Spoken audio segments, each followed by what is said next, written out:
Hello people of the world, and welcome to today's episode of Coffee Chats with Jax. For today's episode, I wanted to talk to you guys about something that I was really inspired by in reading one of my new books. I think I've talked about Donald Miller before in other videos, but basically I've been reading his different books, and right now I'm on this one, which is called Searching for God Knows What. The thing that stuck out the most about this book, literally within the first 3 pages, is that becoming a Christian is more like falling in love than understanding a series of ideas or concepts. I think that there's a lot of people out there that, in a sense, ruin Christianity. They kind of make it into this religion, into this theological debate, and all these things that it just is not. And that's really, really frustrating to me because it makes it so hard for someone who just loves Jesus to want to share Jesus.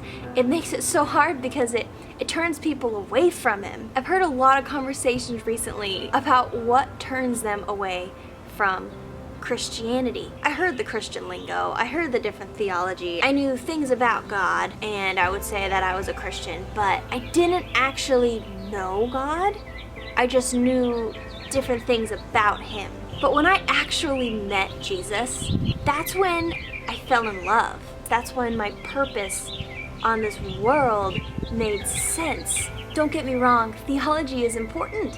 It plays a role, there's a place for it, but there's also another quote in this book that says, "Do I think right theology is important?" Absolutely, but I do not believe that it has any more agency to convert, any more than directions to a doctor's office have the power to heal. You guys, we can't just keep going around throwing out Bible verses to people who are going through a hard time. I was reading Love Does by Bob Goff one time. There's a chapter where he was talking about how Jesus doesn't want stalkers, as in people learning all these facts about God, but then not actually doing anything about it. Like when you stalk someone, you know all these things about them, but you don't actually go and introduce yourself to them. You don't have a relationship with them. You don't know them personally, but you know X, Y, and Z about them. That's just like people who idolize theology. They know all these facts about God, and they know this and that, and they're studying the Bible, and they can quote any Bible verse off the top of their head, but they don't actually know Jesus.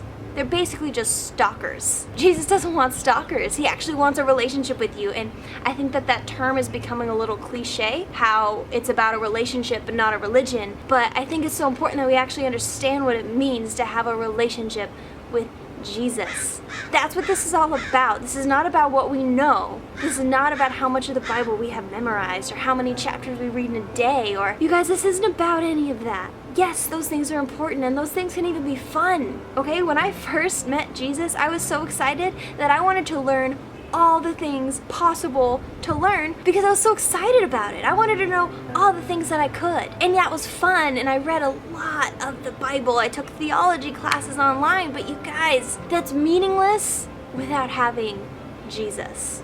Before I kind of learned the ins and outs on trusting people recently, I used to think really highly of someone if they knew a lot about the Bible. I used to think, oh, that person prays really good. That person must be really spiritual. Like, they have all the right spiritual things to say. That person's good. I'm going to trust them with my stuff. No. Wow.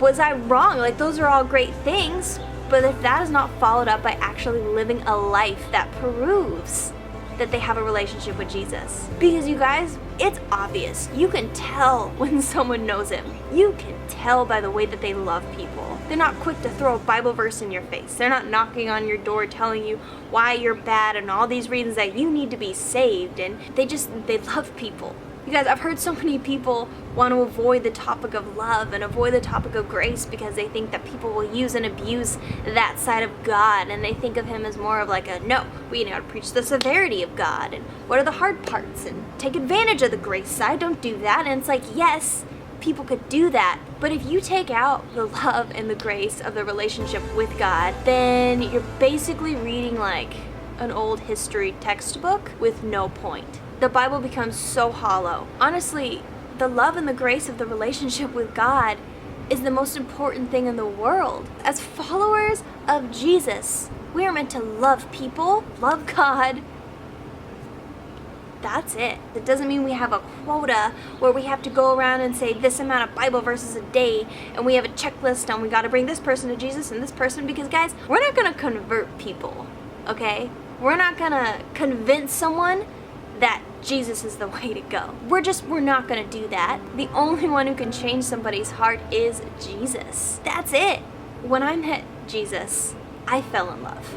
It's accepting that something so huge, someone greater than I will ever understand, who loves everything about me, loves all of me, wants me. Like, when you actually take that in and accept that and know what that means, that's the most humbling thing in the world. That is what it's all about.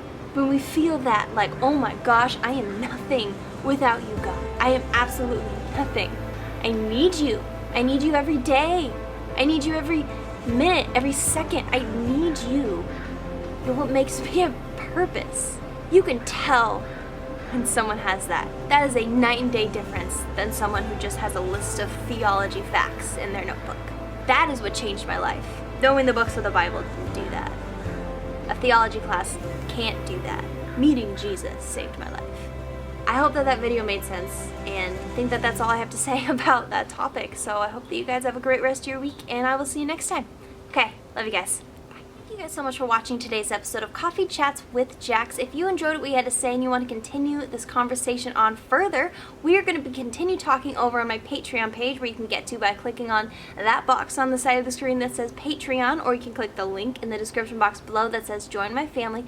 That is where you can find out what it is that I want to do with these videos here on Coffee Chats with Jax, find out how to support me, get involved in what I'm doing, join our conversations, and find out how to have a hand in rescuing children from poverty all around the world. Click those links. That is where you can find all that information out, and I will talk to you soon.